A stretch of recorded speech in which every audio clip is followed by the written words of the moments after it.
I want to follow up about talking about George Floyd and racism, but I want to be thinking about prejudice. How are we prejudging situations and thinking about things?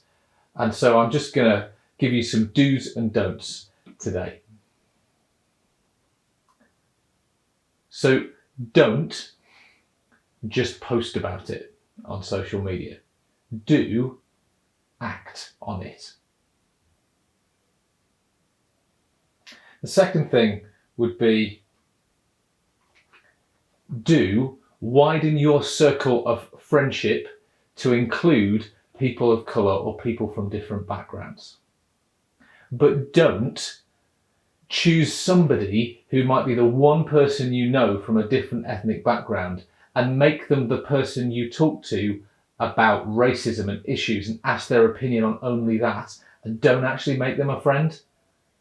That's just patronising. Okay, here's a don't first.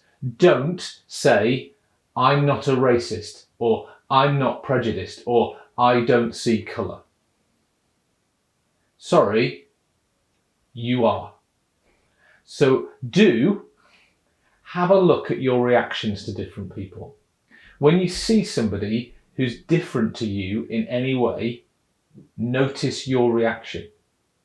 You have bias. You are unconsciously biased in loads of different ways, and you can't help that. So I'm not here to beat you up about that. I've got it too. But when you look at somebody from a different part of the world, or who obviously has more money than you, obviously has way less money than you, or is dirty and smells, or puts too much time, or wears weird stuff, or whatever the thing might be, notice your reaction to that person. Note it, think about it, and do something about it. That's an equal human being, equally given the spark of God within them, and equally worthwhile. So if you look at them and you don't see that first, hey, give your head a wobble. Think about it. Okay, here's a do and a don't for parents. Do acknowledge that your children grow up with some kind of unconscious bias. Your children grow up preferring people who are like them to people who are not like them, preferring people who they grow up being around to people they don't grow up being around, just because they find it easier. That's normal. So don't say, no child is born racist. Do engage with your children about their bias and what they think about people around them, and get them to think about it and not just think that they're okay. Okay, I'm going to give you a do and a don't now, that is fighting the system of social media. So social media curates who you see so that you see people like yourself. So you have to, that your do is to find people who are not like you, to listen to read, to watch, to hear from. And then once you've done that, find somebody else who looks like them but thinks someone else, thinks something else. And after you've done that, find somebody who also looks different to you but thinks differently to the first person. So, that might be, I like Twitter, so I might follow Ash Sarkar and Catherine Birbal Singh, left, right, both from different ethnic backgrounds to me, both slightly different age to me. So there's difference between them and me. If you're going to read some books on what it is to grow up a black in this nation, or black in the USA or wherever, then you might want to read somebody like Thomas Sowell, who has a really different view to somebody like Reni Eddo-Lodge. So these are two men of colour who write passionately and speak passionately about the issue of race, but disagree.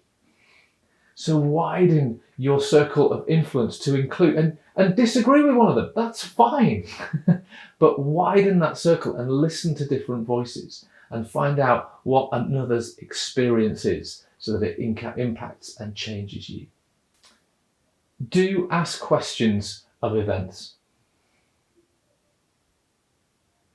When there is a shooting of a black man in Tottenham, like Mark Duggan those years ago, notice what you expect. If you just assume, well, he was probably a criminal, it's probably fine. Or if you assume it was probably police injustice, whatever your assumption is, do question it. We're all biased one way or another. So question what your response is to an event and seek after the truth. Maybe don't just read the paper you normally read or get your news from the normal place. Look how somebody else is reporting the same thing who comes from a different slant, and understand why. It might not change your mind, but why are other people thinking the way they do? So do look for different ways of thinking about things. Don't just take the easy road of going either the police are all bad or he was a bad guy. But seek the truth and seek to be part of a just and merciful world. Okay, here's my last do and don't. Don't agree with everything that a person of colour says. It's racist to just bow down to somebody's opinion because you feel guilty because of privilege or whatever. To see somebody as important and special, to somebody that I can disagree with, that I can have a conversation with, I can treat as an equal. So do disagree with people of colour, but do it in a respectful, loving, open to learn way. And I refer you back to my first do and don't. Don't just stick something on social media. Do change something in your life.